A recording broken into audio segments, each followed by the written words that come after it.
Sir ఇప్పుడు నార్మల్‌గా 50,000 సంపాదిస్తున్న ఒక వ్యక్తి ఇన్వెస్ట్‌మెంట్ చేయాలి, ఎస్ఐపి చేయాలి ఇలా మనం చెప్పుకుంటూ వెళ్తున్నాం.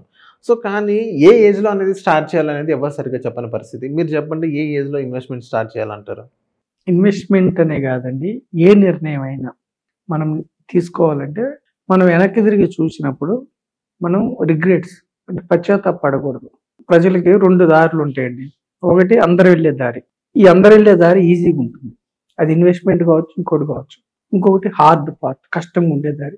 ఇక్కడ మనం టైం ఇవ్వాలి, ఎఫర్ట్ పెట్టాలి. సక్సెస్ అవ్వాలంటే మనము కొన్ని సంవత్సరాల తర్వాత వెనక్కి తిరిగి చూస్తే, అరే నేను ఈ పని చేస్తే బాగుండేదే, ఈ టైంలో ఈ పని చేయలేదే అనుకోకూడదు. అది ఏ వర్క్ అయినా కానీ. ఓకేనండి. ఇప్పుడు చూడండి నేహాల్ గారు, Jeff Bezos Amazon CEO. Jeff Bezos గారు అమెజాన్ స్టార్ట్ చేయకముందు ఆయన ఒక ఇన్వెస్ట్మెంట్ బ్యాంక్ లో ఎంప్లాయ్. ఆయన వాళ్ళ బాస్ దగ్గరికి వెళ్ళి నేను ఉద్యోగం మానేయదలుచుకున్నాను. సో నేను అమెజాన్ అనే ఒక కంపెనీని స్టార్ట్ చేయబోతున్నా. నా కంపెనీ ఉద్దేశం ఏమిటంటే బుక్స్ సెల్ చేయటం. అప్పట్లో ఓన్లీ బుక్స్ మాత్రమే. ఇప్పుడు ఎక్స్పాండ్ అయింది. బుక్స్ సెల్ అనుకుంటున్నాను అని చెప్పాడు. వాళ్ళ బాస్ ఏమన్నారంటే, సరే నువ్వు తీసుకున్న నిర్ణయం యాక్చువల్గా నీకు ఉద్యోగం ఉంది, నువ్వు మంచి పొజిషన్ ఉన్నావు. ఉద్యోగం లేని వాళ్ళకైతే ఇది సూటబుల్. నువ్వు ఒకసారి ఆలోచించుకో. నీకు ఉద్యోగం ఉంది, సేఫ్ జోన్లో ఉన్నావు, 2 days టైం తీసుకో, ఒకసారి ఆలోచించుకో అని అతను చెప్పాడు.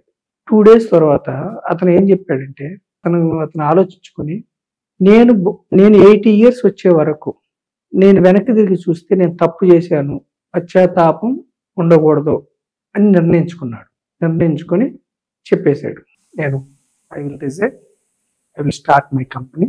80 years వరకు నన్ను నేను ప్రొజెక్ట్ చేసుకుంటా, నా బ్రాండ్ నేను బిల్డ్ చేస్తాను. 80 years తర్వాత కూడా ఫెయిల్ అయ్యాను అనుకోండి, ప్రయత్నించకుండా ఓడిపోతే నా తప్పు, ప్రయత్నిస్తే నా తప్పు కాదు. అంటే నేను వెనక్కి తిరిగి చూస్తే కొంతకాలం తర్వాత నేను నా యొక్క నిర్ణయాల గురించి నేను పశ్చాత్తాపడను అనుకున్నాడు. ఈరోజు హిస్టరీ మన కళ్ళ ముందు. ఇక్కడికి నేను ప్రజలకి ఏం చెప్తున్నానంటే, విలువైన సమయాన్ని కేర్లెస్గా లగ్జరీల కోసం వృధా చేయకండి.